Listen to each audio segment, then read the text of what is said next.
Welcome guys to another episode of Level Asian, where we're going to be discussing degenerate stories of Asian culture. That's not what we're doing. Asian parents and boundaries do not go together. She would always take all the napkins, take all the extra forks. That's nothing, mate. I have a friend, they take the plate and the fork.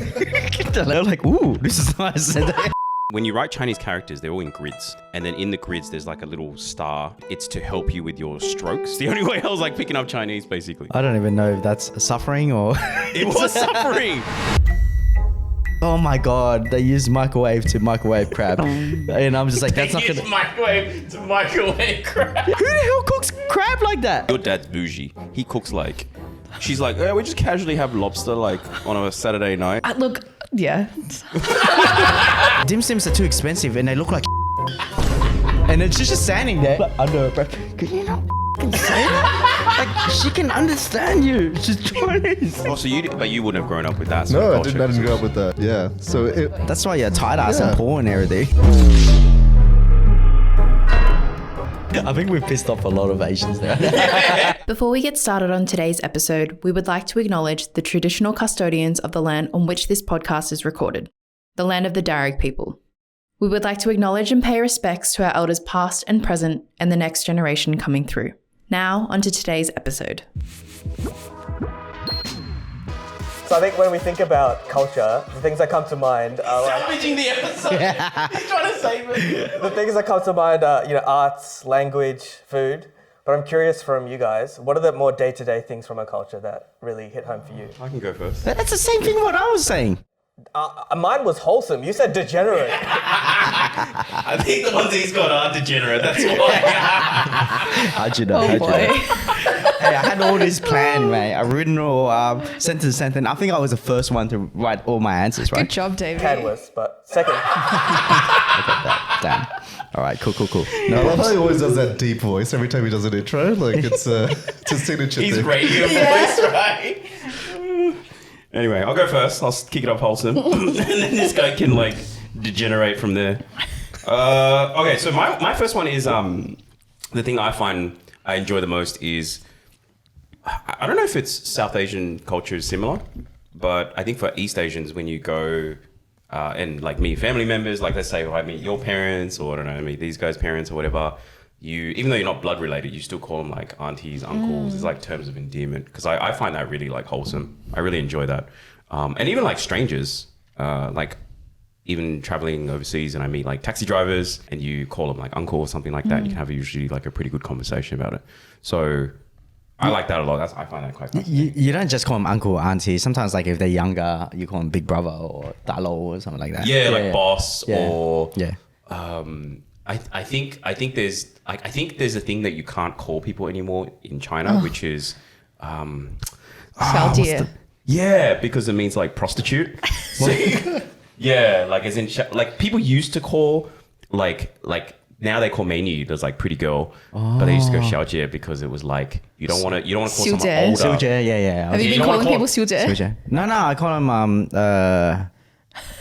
Jie and stuff like that back in the day. Like, like... Oh, that's okay. That's fine. But like sometimes because like, especially girls don't like to be like seen as old. Like you don't want to call them by like, if you call them Jie, it means she's older than you. Yeah, but that's xiaojie like is like... Siujie, okay. yeah. It definitely is a huge thing in South Asian culture. Like you call anyone, even if you're not related to them, either auntie or uncle, or if they're older than you but not old enough to be your parents, you call them anna or akka in our language, is older brother or older sister, which I love because like we're all one big family, right? So just little labels like that remind us that we are connected, and it's not, even though we're not blood related, I would call Davie Anna because I look at him like an older brother and I look at him for guidance. But in the Asian culture is like that's the whole thing about like it's all about family. Like I went back to Shanghai with Shirley and her, and I met her whole extended family, and it literally felt like a village, like where everyone's just they were like sitting in the tables, and there was like probably I think there was 8 tables of 10. And it was all the cousins, all the family members. And then they started getting drunk. And apparently there was this tradition where you had to go around and say like from eldest to youngest that were older than you, and you had to like cheers them and also say like, you know, wish you good fortune, and you had to go through it, and then you had to call each one auntie and uncle, and the cool thing was like, once they started getting drunk, they were like, oh, you're the third generation of in-laws. He's the second generation of in-laws, and he's the first. We're the first. It's like so cool having like everyone like one big family. So like they all probably not uncles and aunties, but we end up calling them all uncle and aunties. Yeah. Do you have that? Yeah. Did think in Southeast Asia as well. Well, you were saying you have like 100 cousins in Burma. I have a lot of aunties and uncles. Like, is that an exaggeration or you actually have? No. Like my mum has 12 siblings, and they all have kids. Yeah. So I mean, it's like my They all had kids. Well, most of them had kids. Yeah. Holy like I've got cousins that I haven't met yet. Whoa. And it's just because like my family were the Catholic minority in Burma. So I mean, Asia already had like family values, but then you add on Catholicism on top of that, and it's just like big family, man. It's like it's a normal thing. It's cool, but it's also like it could get very toxic if like there's also. Oh yeah, absolutely. Yeah. There's too many people to fight with. Man. Yeah. Like especially when there's like land involved and like inheritance. For sure. And that's personally that's what's happening with our family when my grandparents passed away, and it's just a whole. Oh, everyone gathered together. Well, yeah, I mean it's like without getting into too much of the details, but it's like how do you split an estate up with like 12 people, right? Oh, but the whole fighting over the war chest. But the whole thing was like that we're trying to do is like just keep the family house intact as like pretty much a safety net for anyone who's kind of struggling, like just within our family. So they can live in it. Exactly, like you just maintain the place, and it's like, why would you kind of sell that piece of history? If you went back to Burma, could you live in it? Yeah. Of course. Yeah. That's cool. Burma trip would... Well, I don't know, man. I'm just asking innocent questions. Do you want to go back right now, though? No, not really. Not right now, but yeah, one day. Yeah, absolutely. Like it's home. Like it's the place where I was raised as well. Like, you were raised there. My grandparents Cool. raised me. Like, I lived with my grandparents from when I was like 1 till 4. So like I have all of my early childhood formative years were there. Like every day in the house there was always a cousin. There was always someone to play with. So I was like an only child, but there was always like people coming in. You feel like an only child. Yeah, exactly. So there was like something special about that place. So Yeah. you don't want That's to really sell wholesome. it. Yeah. This isn't one of the ones I wrote down, but I want to add it in. But I noticed like you got sent back to Burma, right? Like I didn't get sent back. I went to visit. Oh, you went to visit. But you went there for like you lived there for a little while, like a couple of years or something like that. I was born there. Oh, you're born and there. I lived there until I was 5. And then I came here. But he went out of choice. No, because I the reason why I'm saying this is because like coming to Australia to live on your own with your parent, like with the parents, and then having kids, it's really hard, right? They're just trying to make a living, so they usually send kids back. So the grandparents can look after them. Yeah, so the grandparents, and also they learn the tradition, they learn the language. Yeah, like my cousins had that. Yeah. In Burma, yeah. But it was hard for me to go back because it was closed. I love that though. I love that. I didn't get sent back, but Shirley's sister. I was going to got say, sent no back. wonder why your English is so bad, man. Yeah. Oh, my Chinese and English is very bad. So, but they do that, for a few reasons. One, for them to learn the language. Yep. And then two, because they can't afford to do both, like, which is look after the kids as well as, true. Make money. I've had a lot of friends do that. Yeah. I quite like it because then it creates a really great relationship between the kids and the grandparents as well and the family. So they get to know everyone. And when they went back, like, I remember Shirley and her sister were just like, everyone was like, oh, I remember you. You were the one that was like, wouldn't stop eating food. And like, you're the fat kid. It's like, oh, do you remember this person? You used to bully this person. And just like twice the size. Exposing Shirley. Yeah. I'm just thinking about I wasn't Shirley, but. I'm thinking about his crab story. Oh, yeah. What's the You know crab the story? You should tell your crab story. What crap story? Yeah, too many crabs. Oh, yeah. Okay. You not seen it? Oh, is this the one where you got allergic? Yeah. Oh, okay. Yeah. I don't know if we can put it up on the screen, but he took. Okay, this is a complete. This is like Tangent time, but let's go. But let's just tell the story anyway, because no one knows what's happening. Can we show the photos? Yeah, you can show the photos if you want. It's actually quite funny. So you know how Asians love crab, right? So there was this crab joint that my in-laws, my mum well, now mum, took us to, and she's like, oh, this place is amazing. And it was like, she took a taxi there and she started having a fight with the taxi driver because she couldn't figure out where it was because it's been so long, because she used to go there for so long What ago. was the fight about? Yeah, Taxi driver's not there. She's like, No, it's there. It's there, yeah. Basically, she GPSed it there, and then the taxi driver's like, it's here, and then it wasn't here, and then but it was like up the street, like 2 doors down. She just couldn't see it because she couldn't recognize anything because she hasn't been in Shanghai in ages. And also, the taxi driver's seat was all wet and it stunk. What? And I was sitting on it, so it was really ugly, like taxi drive. Anyway, we got there. And then we got there anyway. It was like a massive fight. And then we got there. I was in a bad mood because like my butt was wet the whole time. Yeah. I don't know what was happening. I don't know what it was. I think like maybe a kid peed on the car. Anyway, get to the point of the story. I just want to tell you guys. So I'm just like, and then what happens is we get into a room, we get into a restaurant, walk into a restaurant, and then I see the lady pull out a plate microwave, like full steaming hot, and it's like full of like crab bits, and then she's microwaving it. And I was like, I don't know, man, but like I don't know about going to a restaurant and you see them microwaving food. So I wasn't pleased at all. And then anyway, go upstairs. She orders the food. And she's like, this place their specialty is crab, and so every dish is crab. And I'm like, cool, no worries. Have the first bite. They take out the food and it ends up being that plate. Aww. And I was just like, oh my God, they use microwave to microwave crab. And I'm just like, that's not gonna... microwave to microwave crab. Yeah, like it's not gonna taste good. And I had some of it and it was like, wasn't great. And then her mum was like, How else would you microwave? no, I mean, as in like, who the hell cooks crab like that?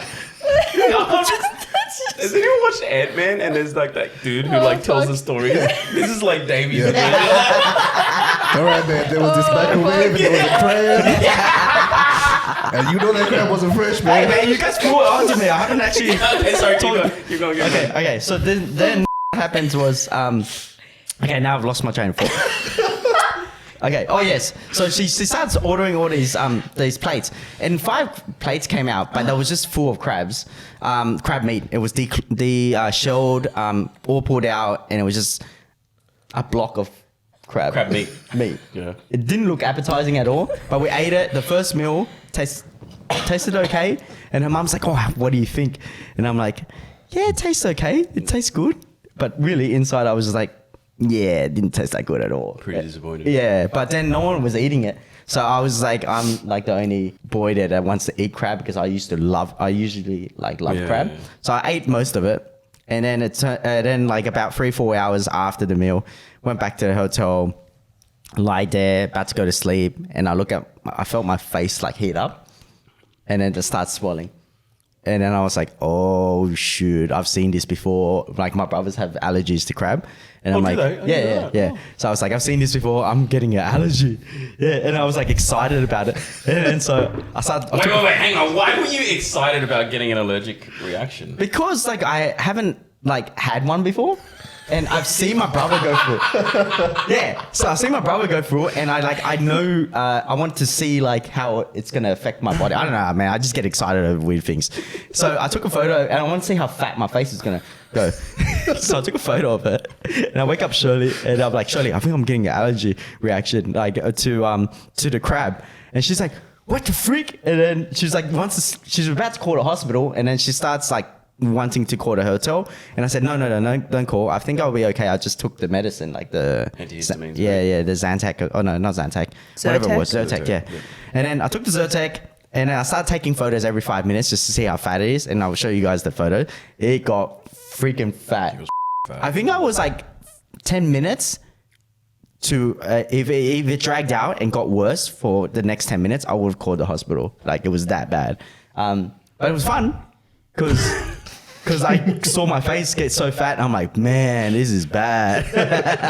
And I just laughed. When you sent me the photos, I had it up on my WhatsApp feed and I was just like, what the f*** is that? And it was like 6 photos in a row. Yeah, because it was funny because like everyone's reaction on the first photo is like, damn, bro, that's bad. And I was like, wait. It gets worse and worse. Anyway, it was just, I don't know. I enjoy it when things happen to me and then I can tell a story. Yeah, I remember like when you first got COVID and you lost your taste buds and you were just eating chili and like all this And wasabi, and like I bit into an onion, and I was like, "Holy crap, man, this is cool." Yeah, I don't know, it's weird. I experiment. Yeah. Anyway, cool. Cool story. Sorry. Speaking of food, going back to this. Maybe one of your 3 was about food, right? Yeah. So I went to Shanghai and I realized that every meal we had, my in-laws would overfeed us, and I was like, "What the heck is wrong with Asian families? They constantly just keep overfeeding us." And I just talking about it, and I realized that it's like hospitable to actually overfeed, and like if you don't have enough food, that means that you're not you're too poor, or you don't like you're not really being nice to your guests. So it's better to have more food than have too little and not enough. Yeah.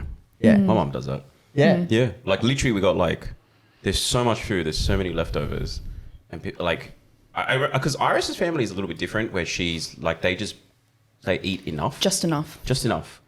whereas my family is like has to be like way over, otherwise it's like, I think my parents said something like it's because then you're not seen as like a tight ass. Yeah. You're not being generous. Exactly. Yeah. Yeah, it's like when you have guests over, you have to be hospital. Like, Hospital. hospital. Yeah, because you feed them like microwave crab and they get allergies. You need to be in hospital, right? Yeah, but and then there's always takeaway. Like she always orders. There's always ends up being takeaway. Yeah. You guys are just laughing at me the whole podcast. It's gonna be the whole podcast. Just these guys crack. Hospital. Okay, so on the other side of that though, just to flip it around, there's this, element of excess and going above and beyond and showing that you are wealthy or, accommodating. There's a few of them, yeah. But then there's also the opposite side where there's like a huge element of frugality. Like in Asian culture. Yeah, absolutely. Like, I mean, the million plastic bags out of the sink. Going well out of your way to get a deal. Like going to the grocer like 2 kilometers, like 5 kilometers away. Yeah. To get like a slightly better price than the local. Like I have clients that say to me, I just want to bargain with you. Like they just want to take $10 off the bill, even when the bill was like... It just feels good. Yeah, even when the bill was like $5,000, he just wants to take $10 and he feels like he's won if I took $10 off. Yeah. Do you let them do that? No, sometimes I stand my ground because also I'm Asian as well. So, so I'm like, no, I'm not giving you a discount. Yeah. Do your families do the thing where like if you eat out, you're grabbing like fistful of napkins and like extra cutlery? And My mum used to do that. All the 3 kids like beat it out of her because she would always take all the napkins, take all the extra forks, take all like the ketchup packets, everything, and stuff it in her purse. That's nothing, mate. I have a friend and her parents, they take the plate and the fork. They're like, this is a nice What do you mean? Like the actual, like not disposable? They're like, ooh, this is nice. So I've been to a house before. And I'm like, why do you have so many different like Plates? plates and forks and stuff? That's called theft. okay, that's not even about saving money. Yeah. No. It's just stealing. I'm just letting you guys know, it's theft only if you get caught. So who's his friend's name? No, but like back to that. I think it's become like habitual to the point where it's like, I think it comes from like growing up or being migrants, like you're kind of, everything counts materially. But then now you're wealthier and you don't need to worry about every single thing. But you're still in that habit of like, hey, I need that discount. I need that 10%. Like, You're just always worried like when it runs out. Yeah, like it's so hard to train yourself out of that. My dad still has that habit where he like on the side of the street, if there's a fridge or if there's like a cupboard or something, he will lug it back home. Yeah. And he just keeps it in the garage. Like we don't do anything. We have like 5 fridges in the garage and like 3 freezers. It's like one day I'm going to fix this and it's going to work. Yeah. I'm just letting you know, in his defense, like one time I broke a toilet and that toilet came handy. We had to grab a toilet from Someone the garage. else just But yeah, look, I think Asian culture is materialistic in both, excess as well as frugality. But I think East Asian culture in particular, is obsessed about money. And this is something that like I didn't realize until, celebrating Chinese New Year and, the red pockets and all that kind of stuff. And I'm like, this is a thing? Like you're just give We're money money to gods, it. man. Yeah. Yeah. I did not know that. Like, you know, Southeast Asia, the way we celebrate New Year's is like, you know, water festival. We douse each other with water. And it's just like, you know, we're cleansing ourselves of like bad luck and Is that all what of it is? And Is that's that- it. I Yeah. actually There's don't know no what it's- exchange of like, you know, gifts. Yeah. or The item. material. It's literally just like, yo, everyone's getting soaked and it's hot. So it's like, it's fun. But yeah, East Asian culture, it is crazy. Like, It I is. don't know where that like stems from. We even like have like games that it's all about gambling and making money, and that means you're lucky. It's like good to make more money. Yeah, my name, just so you know, in Chinese means like being rich. What's Is your it? Chinese Yeah. name? It's Mak Wei Wing, like Wing Wa Fu Gui, like Oh, okay. yeah. What does that mean? I don't know what it means, It's but I've like heard it. She was like, oh, okay. Because the like the combination of that everyone throws around for like prosperity and money and all of that. Yeah. Yeah, so it's like it just basically prosperity. being Like, I hope rich. you get rich, Yeah, basically. yeah, basically, yeah, that's my name. Yeah, Because that's the greeting. I hope you get rich. Damn. Literally. It's- During it's not- Chinese New Year, Yeah, it's like, it's not even of course like you must- it's like, I hope you get rich. yeah. So that's why my parents are like, "You're the one that's gonna be making money for us."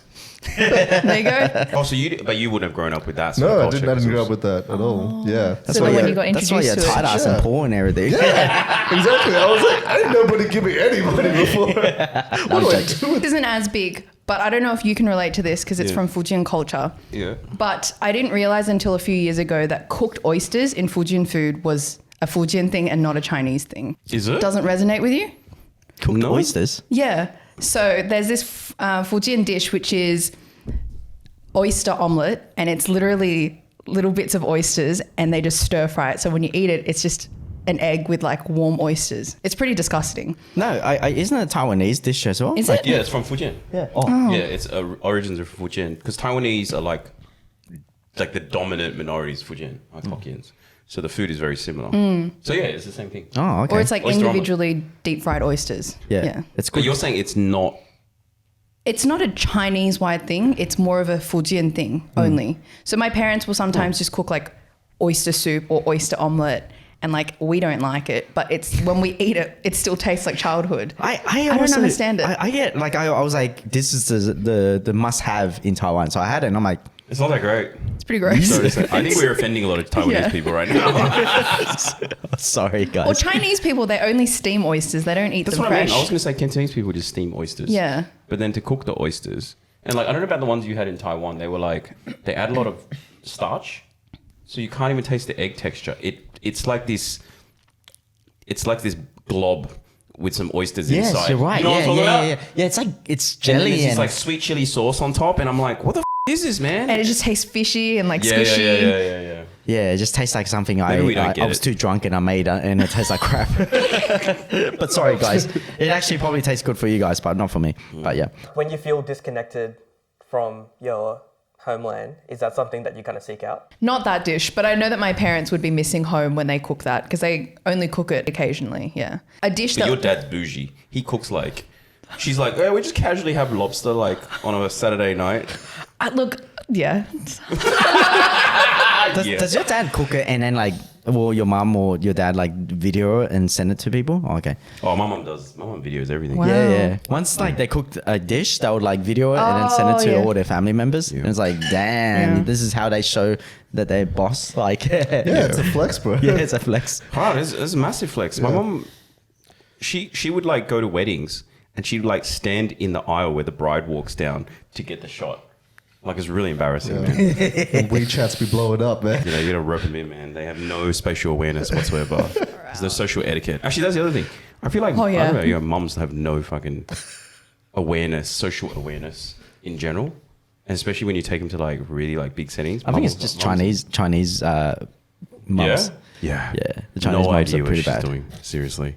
And like I think sometimes even in Taiwan, because like Taiwan culture is a bit more like the Japanese, a little bit more reserved, a little bit more polite and courteous than Chinese, because Chinese, they're just in your face. And I remember going to Taiwan and she'd like have people, like you'd see people queuing up for food and she'd just like walk up like she owns the place and like have a look and see how like they're cooking things, and then like really like she'd stick her head in. She would just grab the She'd pick up jars and she'd be like looking at it and stuff like that. It's like, God damn, man, seriously. I have a story for that. Shirley's mum, she was like ordering food for us. Like we were having like her dad's birthday in China. And then she speaks in Chinese, so I don't understand it because I speak Cantonese. She speaks in Mandarin, and she's ordering. And she's like, and then Shirley's like, "Oh, can we have this?" Like I think it was dim sims or something. And then she's like, "Oh nah, these dim sims," in front of the waitress. These dim sims are too expensive, and they look like. And then she's just standing there, and then Shirley's like from under her breath, "Can you not say it?"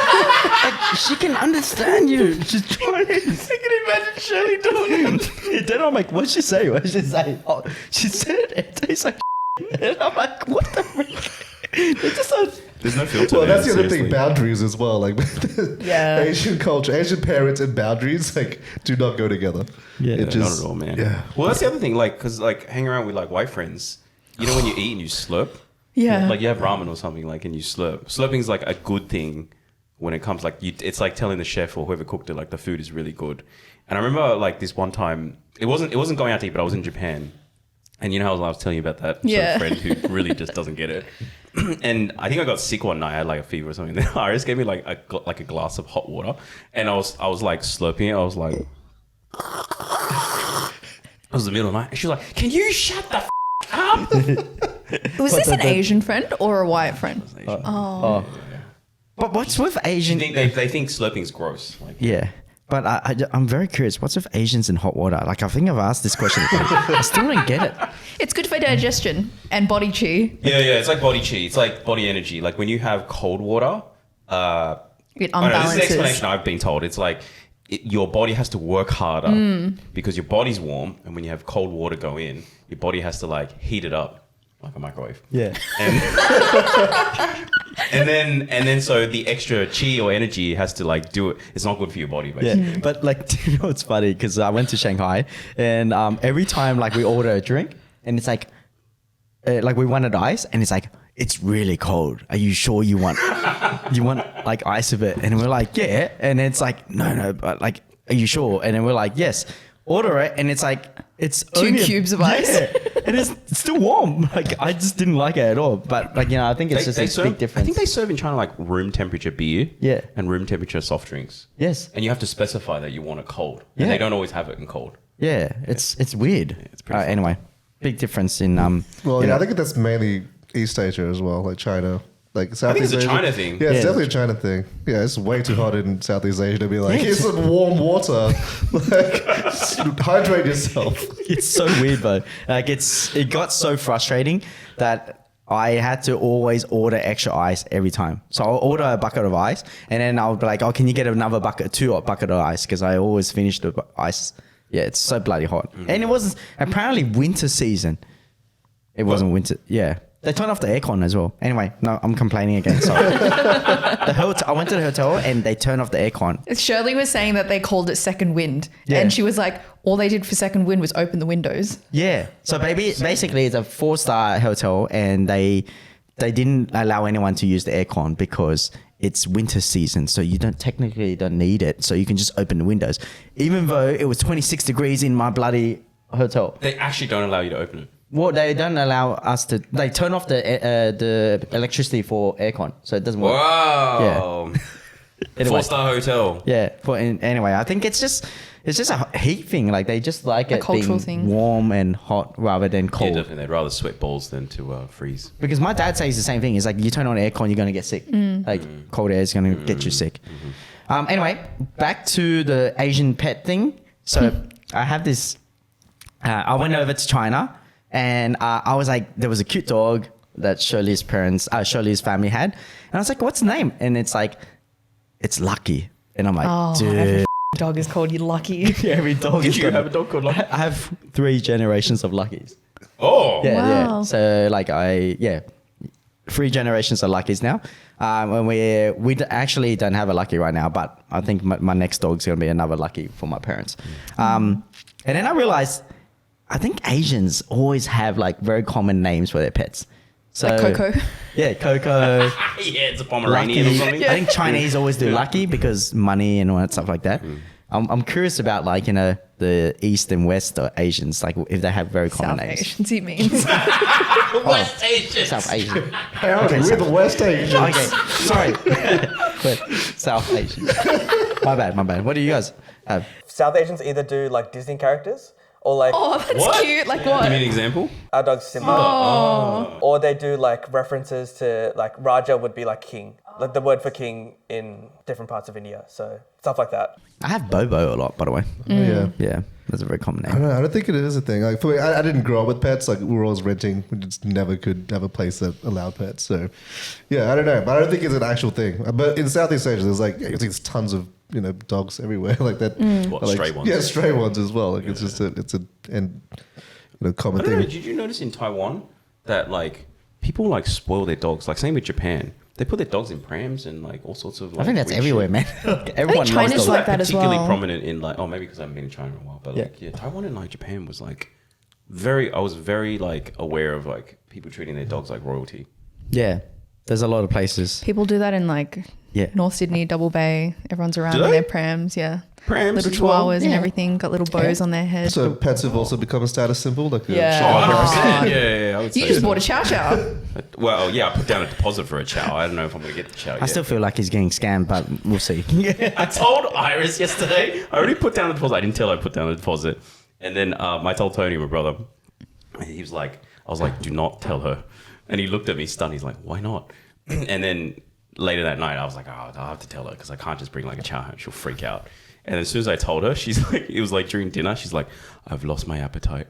Because she was so stressed thinking about now she's going to take care of an 11-month-old and a puppy. Because she's never taken care of a puppy before. So Puppies she are thinks, hard. Yeah, she thinks of like puppies as like taking care of like a newborn baby. And I was like, yeah, she was very stressed out about it. But at the end of it, she was also very excited. So yeah, we'll get this chow if it's not a scam. What are you gonna name it? Lucky? No, at first, so this is the dumb thing. The breeder actually asked me, what are you going to name the dog? And then for some reason, because I was so fixated on the name Paddington, but I realized Paddington was a male name, but it's a female dog. So she must have got the email going, this idiot. Why can't you name Paddy so it could be Paddy. like... Oh, yeah, Paddy's all right. Oh, well, the other one that we came up with was like, but I think a lot of people name their dogs this, like Kuma, because Kuma means bear in Japanese, and it's a girl's name. Yeah, Kuma. Yeah, but it's a very common name. Kuma's a common name for those little annoying small dogs. Yeah, what do you call those? Chihuahuas? Yeah, no, not chihuahuas. What is it? Pekingese? No, Pomeranian. Pomeranians. Sorry, I shouldn't say this. My cousin listens to this I was podcast. just gonna say. But I find Pomeranians so annoying. Yeah, she has a Kuma. No, she has a dog named Kuma. She has a dog named Kuma, and it's just it's frustrating. Hate Pomeranians. No, maybe I hate It's Davie Pomeranians. going, oh. I hate it because I think they bite when I was a kid. They also look like rats when you wet them. Have you seen? Yeah, have you seen them when they're wet? No. They shrink to like this size, and then they look like a rat. They're so disgusting. I think we've pissed off a lot of Asians now. Like insensitive to Asians. This episode is produced and brought to you by Social Wave. Social Wave is a strategic content marketing agency helping businesses grow revenue using video, podcasts, and SEO. Head on over to socialwave.com.au to find out more. Now back to the show. So another Fujian thing. Yeah. So our whole household, the 3 kids, so I have 2 siblings, 3 of us, we all speak Fuzhouhua at home.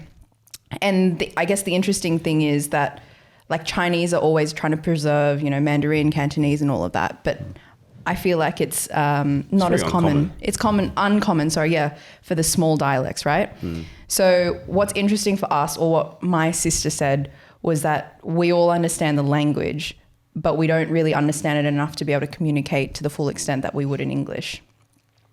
Anyways, the point is, I don't really have a point. No, I think the point that you're talking about is like the conversations you would want to have with your parents, you can't because of the language barrier. Yeah, correct. Well, I think that's just Asian language. Yeah, I think it's you only a- know enough words to like survive, but then you can't have like a Extended deep conversation. level, conversation with your parents. Is it a priority for you guys, if you were to have children, for you to pass on the language? And do you think, how hard do you think that would be? It's really hard nowadays to actually pass on the language, because even if you send them to Chinese school or whatever language school, they don't have the reason to actually speak it, because you'll speak it in the school, but after that you just during lunchtime you still speak English. Yeah, there's no place to practice it. Yeah, right? that's why you send them overseas. Yeah, I was about to say that. I was like, you go overseas in Yeah. that situation. Because I think the only reason why I could speak Mandarin okay was because my parents were teachers. Like I got that beaten into me. Like I was like, Oh, your parents are teachers. yeah, they're both Oh. teachers. So when I was young, like from probably like 5 until I was like 13, so like whole of primary school, I was learning Chinese after school every day. That's really lucky. Yeah, it's very fortunate. But at the time, I was not grateful for it. Because as a kid, you don't want to learn that. Yeah, because I was like, I couldn't see the use of it. And now, like, you know, you see like how many Chinese people around, Chinese businesses, all that stuff. You're like, oh shit, okay. It is very helpful. But for like my son right now, I would want to. I think they were saying, like, so Iris speaks to him in Cantonese, I speak to him in Mandarin. So he picks up both. And like, I've got a friend who his wife's Korean, he's Shanghainese, and they speak to him in Korean, Shanghainese, and then I think sometimes he gets Mandarin, and he understands all three. Yeah. So would you move overseas for them to learn the language? Because that's the only way they're gonna learn it. Yeah. Well, either that or you just watch TV dramas until you like know that stuff. Yeah, but why would they want to watch TV dramas? Like, you force them to watch it? No. Like, it's like K-dramas. Like, people just pick up Korean just listening to, like, watching K-dramas. So it's like the same thing. If you really, like, the Taiwanese dramas were, like, a big thing. Like, TVP was a big thing. So, like, Cantonese was, like... Like, I watched Japanese anime since, like, 10 years ago, and I still can't speak Japanese. I'm just saying. Speak English. Yeah. Yeah, it's true. No, but, like I don't think they're going to be able to figure out, like, Chinese just by watching. Oh, yeah. If you want to take it seriously, then you got to go overseas for sure. Yeah, they're not going to be able to speak it. I would consider, like, going back to China and just, like, living there for a little while.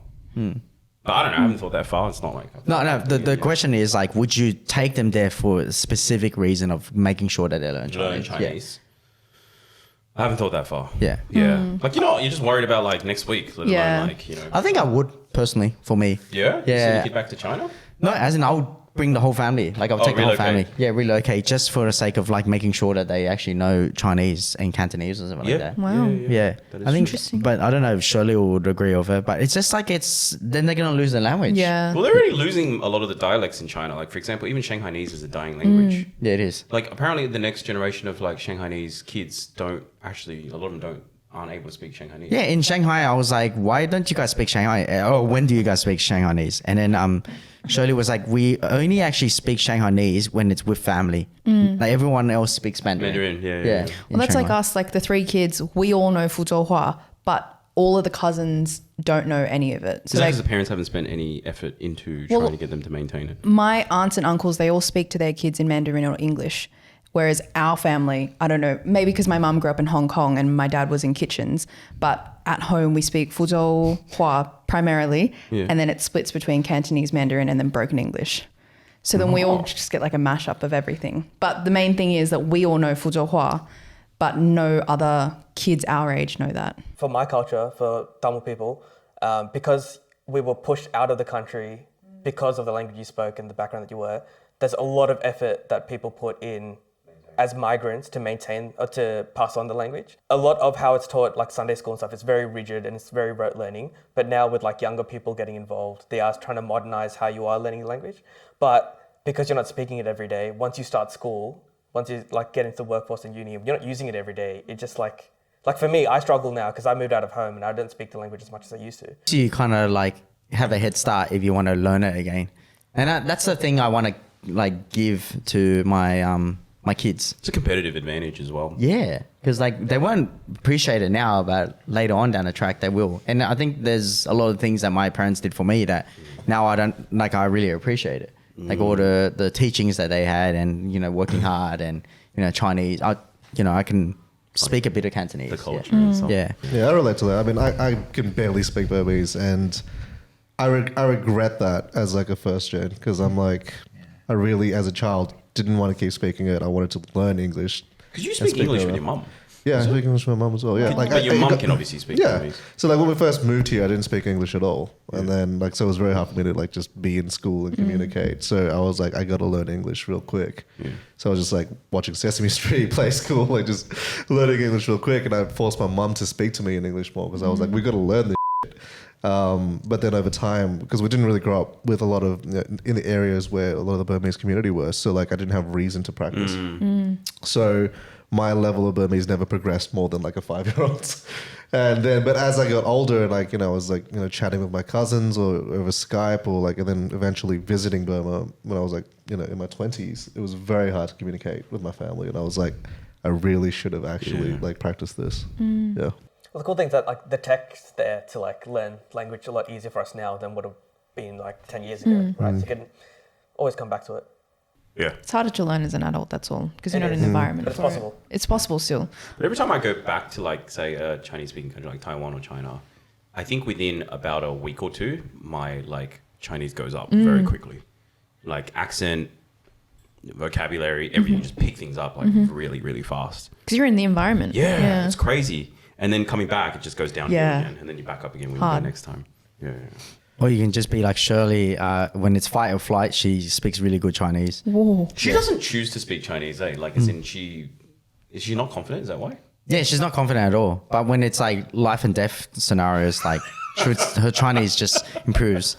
So there was a story where like we were in a hotel. She didn't order any food ever. She would like not speak Chinese at all, and I always have to do ordering in English. And then there was cockroaches in our room in the hotel. And out of nowhere, Shirley just grabs the phone off me because the guy couldn't speak English at all. And she's like, speaks in Chinese. She's like, how do you do business here? This is freaking ridiculous. There's freaking cockroaches. And for the last 10 minutes, and I was like, wow, you can speak really good Chinese when you get really angry and it's like fight or flight. So yeah, just throw people in the deep end and they can learn the Chinese language really well. Shirley. She's like, can you order for me? It's always, that's the same thing every time. Yeah, so funny. Well, Ken, you mentioned your parents were both teachers. Yeah. So obviously being studious is a big part of like childhood Nice Asian segue. expectations. Did you guys have that though? Like having both your parents being teachers, did they have high expectations of you to Actually, be? funnily enough, I don't think my parents had high expectations. My parents just wanted me to like learn. So I don't know, like when they migrated to Australia, apparently my mum had 2 suitcases, one suitcase with all our clothes and another suitcase with textbooks. So you go back to my parents' place now and she's still got a bookshelf of like textbooks from the 1980s. Oh, Wow, that's that's really cool. wholesome. With like, different, like the syllabus essentially. And she's still got, if I dig it up, I'll be able to find it. These, it's actually very like vintage now. So when you write Chinese characters, they're all in grids. So it's like a grid paper. And then in the grids, there's like a little star. And it's to help you with your strokes to like make sure that it's like written Yeah, I in an remember elegant way. Like calligraphy is obviously a big thing. So there's like piles of these like really shitty, like think of it as like one ply toilet paper, like parchment. And then the cover is like this sort of like recycled brown paper looking thing. And you open it up and it's just like, I think when I was primary school, just writing characters for like ages. And like That that's is literally cool. how she did it. She's like, you sat down, you pick like 3 characters today and you just like write for hours. Just that's the only way I was like picking up Chinese basically. I don't even know if that's suffering or It was suffering. But when you're a kid, you don't know. And like the internet wasn't around. Just cry like, your back way then. through it. Yeah. just cry. I could see Can cry. In those like Chinese wife beater singlets. You know what you do? You should rip out every page and put it as wallpaper for Hudson's room. Just to make him study. But don't you think that's crazy that our Asian parents, like she's leaving the country like to another place, and like it's one of those things where like, why the hell would you bring textbooks? Like, Yeah, dude. like but she does it because she's thinking about you. She knew education was like the big thing. Yeah, she's thinking about you. Yeah. Like she's like clothes, I understand. Money, I understand. But like Textbooks, man. textbooks. She's doing it because she wants the next generation to learn Chinese and like, get educated and stuff, which is cool. And that's probably brings me to the topic that I want to talk about, which is it Filial Piety? Have anyone heard? Filial piety, yeah. Filial Filial piety, yeah. Filial It's Piety. Filial Piety. I don't know. I struggle with this word. I've always struggled. All words. Hospital. Yeah. So this definition of this is like respect your elders and look after your mum and dad, like when they get older. That's what it is, and it's actually a very Asian thing, like especially Chinese. Yep. And I think a lot of people think it's very toxic, but for me, the nature and like what it stands for, I think it's like very lovely, and it really resonates with me because my whole life is about that, looking after my mum and dad. But I love the cycle where like when you were a kid, everything they did was for you. Yeah. And so when you grow older, you repay that to them. Isn't that like a lovely cycle? But I think, some Asian kids and, obviously they take, or Asian parents, they take it too far, obviously forcing them to go to school and go do a career that they don't want and, taking 50% of their pay or whatever it is. That just ridiculous. But then there is some parts of it that just is really cool and wholesome. Yeah. So, My mum reminded me of it all the time. I think because it's Confucian values, that's where the term came from. And there's a book by Confucius. I'm trying to remember the name of it, but it's literally like, it's a very short, this is one of the textbooks she brought back. And it was like, she actually made us as kids recite the whole thing. Whoa. Yeah, from start to finish with her. oh, wow. Yeah. Hated it. She's such a teacher. She's such a teacher, dude. And it goes through all the it's literally like a values system, and you have to like there's like all these rules and stuff that you have to do. Like, for example, like the whole respect your seniors, and like when you eat, you don't eat until the eldest one starts eating. There's all these like little things as well. Yeah, it was like beaten into us basically in terms of like a concept. But then there are a lot of Asian parents that I know of who make their kids feel guilty for not reciprocating, not showing filial piety. And it's like, oh, I did this all for you and that sort of stuff. And then they usually get like, they get an allergic reaction from the kid because the kid's like, I didn't sign up for this, And like, it's hard because like when we're raised in a Western society and we're trying to maintain Eastern values, a lot of that Clashes. clashes like big time. So it's really hard. Like I have a friend who I grew up with, and he was actually we grew up in like these, those old unit blocks, like the 3-story brick unit blocks, and I grew up in Belmore. And he's a family from also China, like northeastern China, and they like moved into the block next door. And you know how like there used to be those old wooden fences, and like they used to be broken, like snapped in half, so you could like just walk through the fence onto like the other block.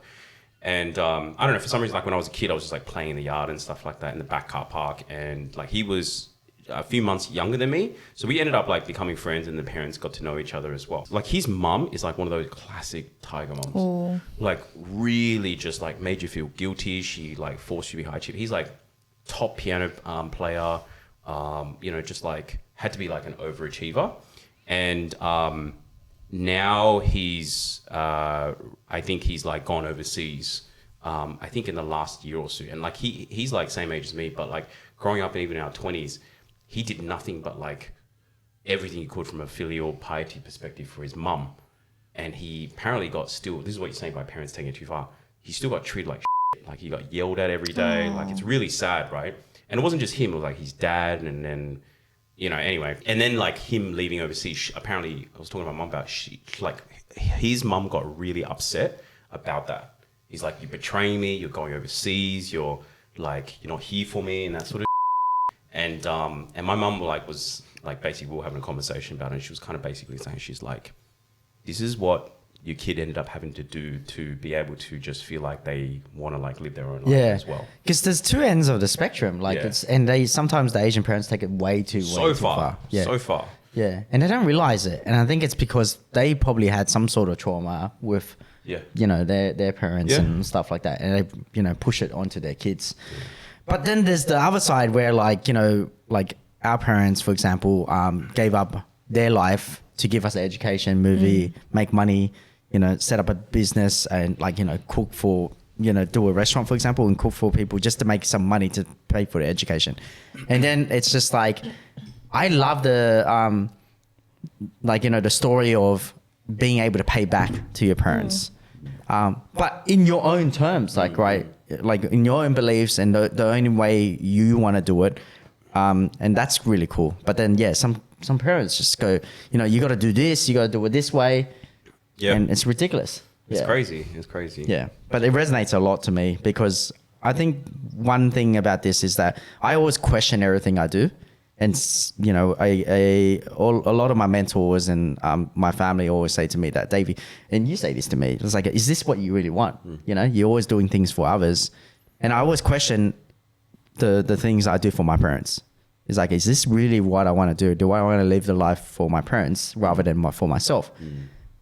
But even if it's toxic or even if we have fights, I still always want to give back to them. And it makes me happy. It's weird.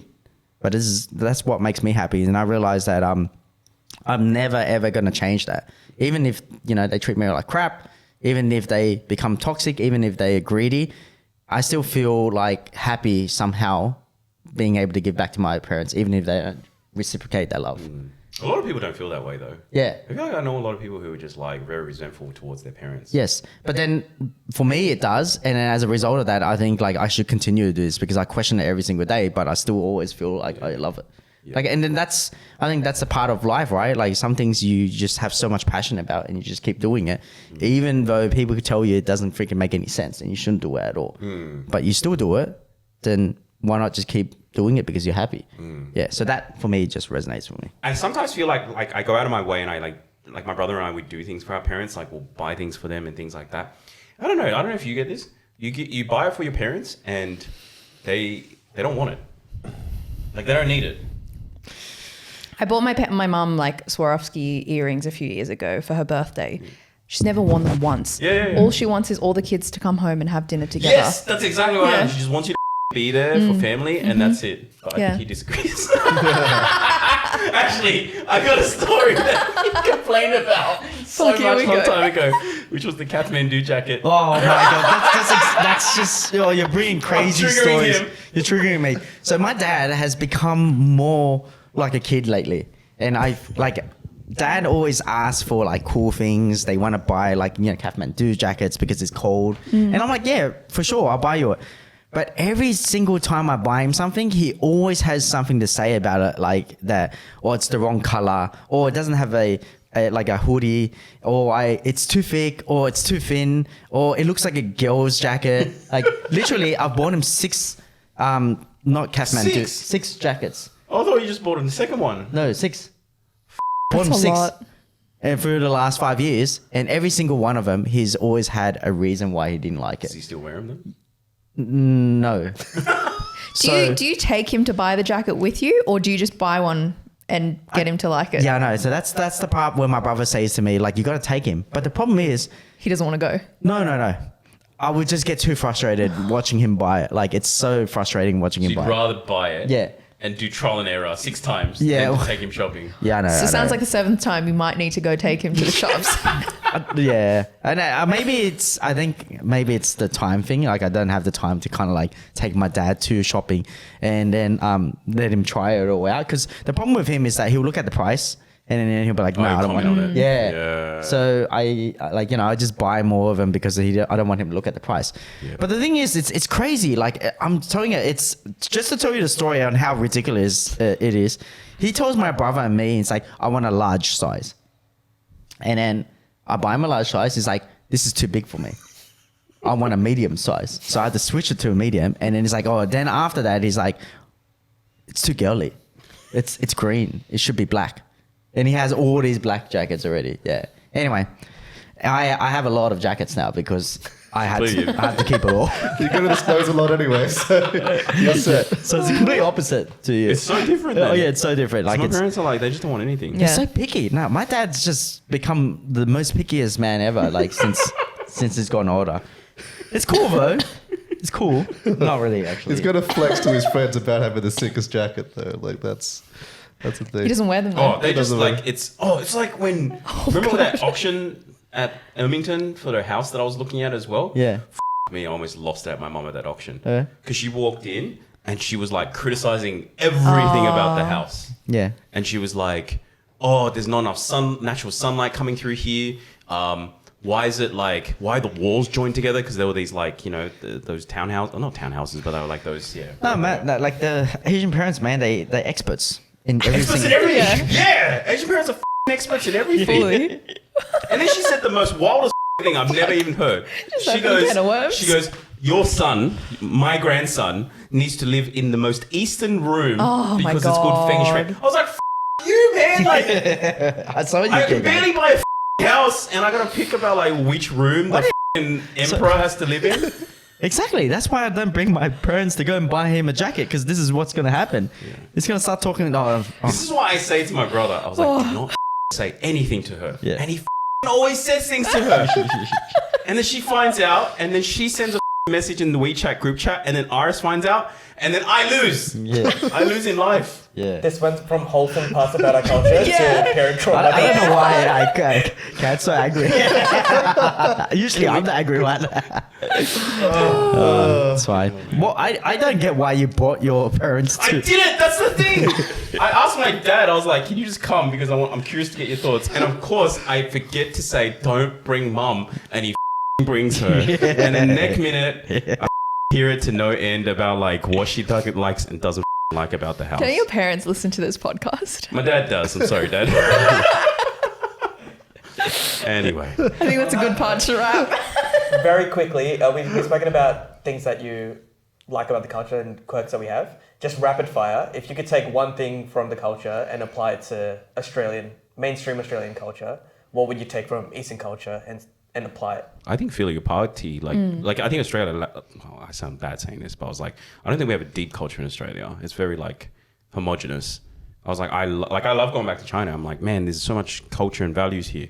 Like the respect for seniors, like 100%. I think we could apply that. Well, you took my one, but also the food is amazing. Like, different types of cuisines is... Cuisines. Oh my God. I'm just going to cop it the whole day, isn't it? Okay. Can we have an English lesson? How do we say this? How do we say this? Cuisine. Cuisine. Okay, cool. Cuisine. Does he say canapes? Do you? I don't even use that word. It's too hard for me. Can we rendezvous and have canapes? Sorry, French people. Dude, man, I'm just telling you guys, if you guys keep correcting me, it's going to be like a podcast of just like English lessons. If that's what you want. Sorry, yeah, food, yeah? Yeah, food. And like, I was thinking about it when I was driving here. I was like, Asians have really good noodles. Like, it's just insanely great. 100%. Yeah, so, 100%. and dumplings as well. So Asian noodles and Asian dumplings is probably something that I'll bring to Western culture, which they probably try to do. Yeah. I like that part of our culture, like everyone shares a meal together. There's no like individual, you have dinner where you sit by yourself and just eat like at your own dishes time. shared. Have you seen that TikTok of that white family? Oh my God, yeah. And they're on that round restaurant? table and each one is having like a full fish, full pork dish. Yeah. That triggers me, man. When I look at that, I get angry. I know, I can tell you get angry about that. I'm so angry looking at that shit. Yeah. Anyway. I want more of the fight over the bill type of thing, I'm tired of splitting everything to the 20s. You're true dad, I'm just right? like, fuck, man. Like, I'll get it this round, man. I don't want to deal with it. Yeah, Shirley's grandpa literally lost it at me because I wanted to pay for one of the meals. And he's like, don't freaking disrespect me. How old do you think I am? I look after everyone. This here, this whole family. Why you do this? Actually, that is true. You go back to China, and I remember my mum saying, I was like, oh, we pay for this, pay for that. And she's like, no. She's like, when you go back home, you put your wallet away. Like, literally, you don't pay a cent, basically. Yeah, I think just a bit more Asian hospitality will just go a long way. Hospitality? You're just a bad day. It's Yeah. not hospitality. Hospitality. Thanks, man. Thank you. Thank you. I appreciate Let's it. wrap it. I appreciate you doing that for me. It Yeah. makes me feel a bit better. Oh, my God. Thanks, guys. Thanks so much for tuning in. A lot of work and effort goes into Level Asian with a whole team behind the scenes. While we aren't looking for anyone to pay for this content, what helps the podcast grow, reach more people, and benefit more Asians around the world is if you could leave a 5-star review if you're on Spotify, Apple, Google, or any other audio platforms. And leave us a like, comment, and subscribe if you're watching on YouTube. Catch you on the next episode.